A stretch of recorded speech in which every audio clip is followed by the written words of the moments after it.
Part 2 দেখেছিলাম সাসকে plan করে যে নারুতো বাইরে থেকে অ্যাটাক করবে আর সাসকে ভিতর থেকে অ্যাটাক করবে, এমন করে হাকুর বরফের প্রিজনকে ভেঙে ফেলবে। কিন্তু নারুতো গাদার মতো ভিতরে চলে আসে। এই জন্য সাসকে নারুতোর উপরে চিল্লাতে শুরু করে আর ওরা দুজন একসাথে লড়াই করতে শুরু করে দেয়। মানে লড়াইয়ের মধ্যে ওগো তর্ক থামতো না। সাসকে বরফকে গলানোর জন্য ফায়ারবল জুৎসুর ব্যবহার করে, কিন্তু এতে হাকুর মিরারের কিছুই হয় না। তখন হাকু সুই দিয়ে অ্যাটাক করে ওদেরকে আহত করতে শুরু করে। নারুতো রেগে গিয়ে নিজের শ্যাডো ক্লোন বানিয়ে হাকুর উপরে অ্যাটাক করার চেষ্টা করে, কিন্তু দেখতে পায় যে হাকু অনেক তাড়াতাড়ি একটা মিরার থেকে বের হয়ে অন্য মিরারের মধ্যে চলে যায়। তার সাথে সাথে অ্যাটাক করে হাকু নারুতোর সবগুলো ক্লোনকে ধ্বংস করে দেয়। হাকু বলে যে এখন আমি শুধুমাত্র একটা মিরারের মধ্যেই আছি, কিন্তু এই প্রিজনের ভিতরে হাকুর স্পিরিট এত বেশি যে সে যে কোনো জায়গা থেকে তাদের উপরে অ্যাটাক করতে পারে। এখানে তার স্পিরিট এত বেশি যে সে বাকিদেরকে স্লো মোশনে দেখতে পায়। এটা দেখে কাকাশি বলে যে ভাই সাহেব, এটা তো কেকে গেনকাই, এটা তো একটা স্পেশাল পাওয়ার যেটা জন্ম থেকেই কিছু স্পেশাল ক্ল্যানের লোকেদের মধ্যে থাকে। যেমন কাকাশির শারিঙ্গানও একটা কেকে গেনকাই যেটা শুধু উচিহা ক্ল্যানের লোকেদের কাছে থাকে, আর ডিএনএ এর মাধ্যমে ওই ক্ল্যানেরই পরের জেনারেশনের কাছে পাসানো হয়। আর এইভাবেই চাকরা দিয়ে বরফ তৈরি করা এটা হাকুর স্পেশালিটি। আর এই কারণেই কাকাশি নিজের শারিঙ্গানের ব্যবহার করে এই জুৎসুকে কপি করতে পারবে না, কারণ কাকাশির ডিএনএ এর মধ্যে এই এবিলিটি করার ক্ষমতাই নাই। আর নারুতো আহত অবস্থায় বলে যে আমি এখানে মরতে চাই না, আমার নিজের স্বপ্নকে পূরণ করতে হবে। আর নারুতোর মুখ থেকে এটা শুনে হাকুও নিজের অতীতে চলে যায়, যেখানে আমরা দেখতে পাই হাকুর অবস্থা খুবই খারাপ ছিল। হাকুর বাবা মা ছিল না, থাকার জন্য কোনো জায়গা ছিল আর না ছিল খাবার। আর তখনই একদিন হাকুর সাথে জাবুজার দেখা হয়, যে তার পুরো জীবনকে চেঞ্জ করে দিয়েছে। হাকু সাসকে এবং নারুতোকে বলে যে সে কখনোই শিনোবি হতে চায়নি, কিন্তু পরিস্থিতি তাকে একটা শিনোবি বানিয়ে দিয়েছে। জাবুজার জন্য এখন হাকু নিজের জীবনও দিতে পারে। এই জন্য জাবুজার স্বপ্ন পূরণ করাই হলো হাকুর স্বপ্ন।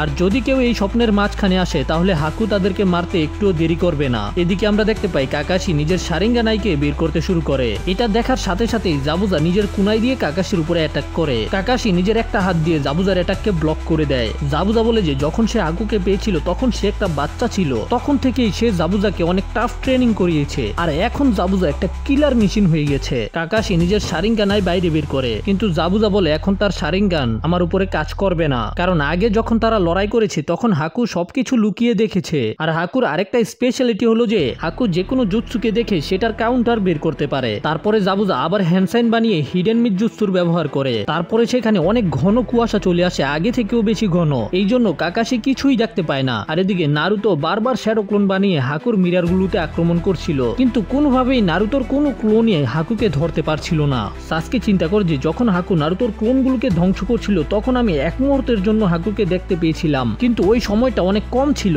হাকুর স্পিড আসলে অনেক বেশি। নারুতো আরো ক্লোন বানিয়ে হাকুকে ধরার চেষ্টা করে, আর সাসকে নারুতোর ক্লোনগুলো ধ্বংস হওয়ার প্যাটার্নগুলোকে লক্ষ্য করছিল। আর তারপরেই যখন সে নারুতোর পরের শ্যাডো ক্লোনে আক্রমণ করতে যাবে তখন আক্রমণ করার আগেই সাসকে তার উপরে ফায়ারবল জুৎসুর ব্যবহার করে দেয়, যেটা থেকে হাকু একটুর জন্য বেঁচে যায়। এটা দেখে হাকু অবাক হয়ে যায় আর মনে মনে চিন্তা করে কোন সাধারণ মানুষের চোখ আমার স্পিডকে দেখতে পারে না, তাহলে সাসকে কিভাবে দেখে ফেললো। এদিকে কাকাশি দেখতে পায় ওই কুয়াশা অনেক বেশি ঘন হয়ে গেছে। তখনই জাবুজা কাকাশির দিকে অনেকগুলো শুরিকেন ছুড়ে মারে। কাকাশির সেগুলোকে কুয়াশার কারণে দেখতে কষ্ট হচ্ছিল, কিন্তু কোনোভাবে সেগুলো থেকে বেঁচে যায়। জাবুজা নিজের চোখগুলোকে বন্ধ করে রেখেছিল, তার মানে হলো জাবুজা শুধু কাকাশির আওয়াজ শুনে লড়াই করছে। তারপরে জাবুজা আবারও গায়েব হয়ে যায়, কিন্তু কাকাশি জাবুজার আওয়াজ চারিদিক থেকেই শুনতে পাচ্ছিল। জাবুজা বলে যে কাকাশি হলো ফ্রড, সে ফিউচারকে দেখতে পারে না। মানে যখন জাবুজা কাকাশির কাছে হেরে গিয়েছিল তখন জাবুজা কাকাশিকে জিজ্ঞাসা করেছিল যে কাকাশি কি ভবিষ্যৎ দেখতে পারে নাকি। তখন কাকাশি বলেছিল যে কাকাশি ভবিষ্যৎ দেখতে পারে, আর জাবুজা এখন মারা যাবে, কিন্তু সে তো এখনো বেঁচে আছে, তার মানে হলো কাকাশি ভবিষ্যৎ দেখতে পারে না। জাবুজা আবারও বলে কাকাশির এই শারিঙ্গানের মধ্যে দুইটা এবিলিটি আছে। প্রথম হলো পিয়ার্সিং আই, যেটা অপোনেন্টের সবগুলো ডিটেলসকে দেখতে পারে, আর দ্বিতীয় হলো হিপনোটিক, যেটা অপোনেন্টকে হিপনোটাইজ করে দেয়। আর এটার কারণেই কাকাশি জাবুজার সবগুলো অ্যাটাককে তার আগেই করে ফেলছিল। কাকাশি প্রথমে জাবুজাকে হিপনোটাইজ করেছিল যেন জাবুজার মনে হয় কাকাশি ভবিষ্যৎকে দেখে ফেলেছে, কিন্তু এখন ঘন কুয়াশার কারণে কাকাশির পিয়ার্সিং আই কিছুই দেখতে পারছে না। আর এখন তো জাবুজা নিজের চোখও বন্ধ করে রেখেছে, যেই কারণে তার হিপনোটিসও কাজ করবে না। আর এদিকে সাসকে নারুতোকে বাহিরে গিয়ে অ্যাটাক করতে বলে। এটা শুনে নারুতো এখান থেকে বের হওয়ার চেষ্টা করে। এটা দেখে যখন হাকু আবারও নারুতোর উপরে অ্যাটাক করার জন্য বাইরে বের হয় তখন সাসকে আবারও ফায়ারবল দিয়ে হাকুর উপরে আক্রমণ করে, কিন্তু হাকু এইবার সাসকের এই অ্যাটাককে ডজ করে নারুতোর উপরে অনেকগুলো সুই দিয়ে আক্রমণ করে দেয়। আর এদিকে কাকাশি বুঝে যায় যে এখন জাবুজা মাস্টার বিল্ডারের উপরে আক্রমণ করবে। আর আমরা দেখতে পাই যে আসলেই জাবুজা এখন মাস্টার বিল্ডারের পিছনে ছিল আর তার উপরে নিজের তলোয়ার দিয়ে আক্রমণ করতে যায়, কিন্তু কাকাশি তাদের সামনে চলে আসে। এদিকে আমরা দেখতে পাই হাকুর অ্যাটাকের কারণে নারুতোর অবস্থা অনেক বেশি খারাপ ছিল, কিন্তু তারপরেও নারুতো উঠে নিজের চাকরাতে ফোকাস করতে শুরু করে। তারপর আবারও দৌড়ে বাইরে যাওয়ার চেষ্টা করে, কিন্তু হাকু আবারও আক্রমণ করে নারুতোকে মাটিতে ফেলে দেয়, যে কারণে নারুতোর অবস্থা আরো বেশি খারাপ হয়ে যায়। এই মুহূর্তে নারুতোর চাকরাও প্রায় শেষ হয়ে গেছে, এই কারণে নারুতো অজ্ঞান হয়ে যায়। এই মুহূর্তে সাসকে হাকুর প্রতিটা মুভমেন্টকে অনেক মনোযোগ দিয়ে দেখছিল, আর যখনই হাকু আবারও সুই দিয়ে নারুতোর উপরে আক্রমণ করে তখন সাসকে সেগুলোকে ডজ করে ফেলে আর নারুতোকে বাঁচিয়ে ফেলে। এটা দেখে হাকু হতবাক হয়ে যায়, এটা কিভাবে হতে পারে? সাসকে এখন আমার অ্যাটাক গুলোকেও দেখতে পাচ্ছে। আর তখন হাকু ঠিকভাবে সাসকের দিকে তাকায় আর অনেক বেশি অবাক হয়ে যায়, কারণ সাসকের দুইটা চোখের মধ্যেই শারিঙ্গান চলে এসেছে। মানে এখন সাসকের চোখের মধ্যেও শারিঙ্গান আছে, কিন্তু আমরা দেখতে পাই যে সাসকের চোখের মধ্যে মাত্র একটা টুমুয়ে ছিল। তার মানে হলো সাসকের চোখগুলো এখনো এত বেশি শক্তিশালী না। এদিকে আমরা দেখতে পাই জাবুজার অ্যাটাকের কারণে কাকাশির রক্ত বের হচ্ছে, আর কাকাশি বলে তার সাসকের উপরে সম্পূর্ণ ভরসা আছে, সাসকে উচিহা তোমাকে মেরে ফেলবে। আর এটা শুনে জাবুজা একেবারে অবাক হয়ে যায়। কাকাশি বলে, হ্যাঁ তুমি সঠিক শুনতে পেরেছো, সাসকে উচিহা ক্ল্যানের মেম্বার। উচিহা ক্ল্যানের লেজেন্ডারি পাওয়ার সাসকের রক্তে রয়েছে। জাবুজা চিন্তা করে, হ্যাঁ আমি শুনেছিলাম একটা বাচ্চা উচিহা ক্ল্যানের ম্যাসিকার থেকে বেঁচে গিয়েছিল, এটা কি সাসকেই নাকি? এদিকে হাকু চিন্তা করে সে সাসকেকে এত সহজে তো হারাতে পারবে না, এই জন্য সে প্রথমে নারুতোকে মারার প্ল্যানিং করে, আর সে সাসকের বদলে নারুতোর উপরে অ্যাটাক করা শুরু করে। সাসকে অবাক হয়ে যায় আর তাড়াতাড়ি নারুতোকে বাঁচানোর চেষ্টা করে, কিন্তু এতে সাসকে আহত হয়ে যায়। আমরা দেখতে পাই যে নারুতোর জ্ঞান ফিরে আসে আর নারুতো সাসকেকে নিজের সামনে দেখতে পায়, আর হাকু মাটির মধ্যে পড়েছিল। নারুতো সাসকেকে বলে ও তুমি তো তাকে হারিয়ে দিয়েছো, কিন্তু তখন নারুতো দেখতে পায় যে সাসকের অবস্থা অনেক বেশি খারাপ, সাসকের সারা শরীরের মধ্যে সুই ঢুকে আছে।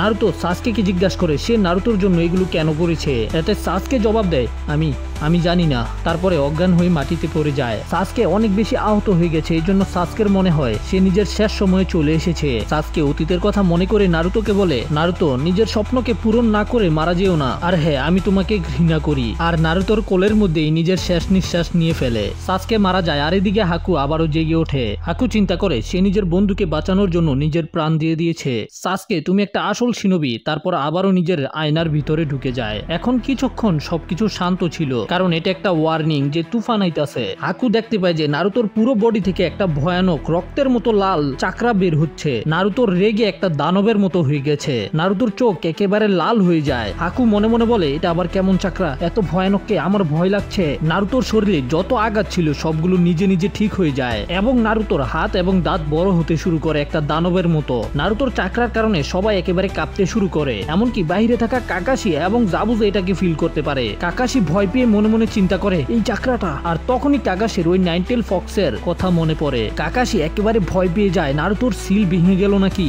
হাকু মনে মনে বলে এই ছেলেটা একেবারে পাল্টে গেছে। নারুতো অনেক গতিতে হাকুর দিকে যেতে শুরু করে, আর হাকু নারুতোর দিকে কিছু সুই ছুঁড়ে মারে, কিন্তু নারুতোর চাকরার প্রেসারের সামনে সেগুলো টিকতেই পারে না। এরপর হাকু সবগুলো মিরার থেকে নারুতোর উপরে সুই মারতে শুরু করে, আর সেগুলো নারুতোর শরীরের ভিতরে বিঁধে যায়। কিন্তু তখনই নারুতোর শরীর থেকে একটা চাকরার শক ওয়েভ বের হয়, যে কারণে ওই সবগুলো সুই তার শরীর থেকে বের হয়ে যায়। এরপর নারুতো সরাসরি হাকুর উপরে আক্রমণ করে, কিন্তু হাকু সময় থাকতেই সেখান থেকে সরে যায় আর নারুতোকে একটা কুনাই দিয়ে মারার চেষ্টা করে, কিন্তু নারুতো অনেক গতিতে সেখান থেকে সরে যায়। হাকু আবারও নিজের মিরারের ভিতরে যাওয়ার চেষ্টা করে, কিন্তু এবার আর ঢুকতে পারে না, কারণ নারুতো তার হাত ধরে ফেলে। আর তখন নারুতোর বডি থেকে অনেক চাকরা বের হতে শুরু করে। এদিকে কাকাশি চিন্তা করে ওই সিলটা কি ভেঙে গেছে নাকি। নাইনটেল ফক্সের চাকরা আমি অনুভব করতে পারছি, কিন্তু মনে হচ্ছে এখনো ওই সিল সম্পূর্ণ ভেঙে যায়নি। তারপর কাকাশি একটা সিল বের করে আর সেটাতে নিজের রক্ত দিয়ে একটা দাগ দেয়, আর বলে তুমি কি আমাকে শুনতে পাচ্ছ জাবুজা? এখন আমাদের যত তাড়াতাড়ি সম্ভব এই খেলাকে শেষ করতে হবে। জাবুজা বলে যে ঠিক আছে, দেখাও যে তুমি কি করতে পারো আমাকে হারানোর জন্য।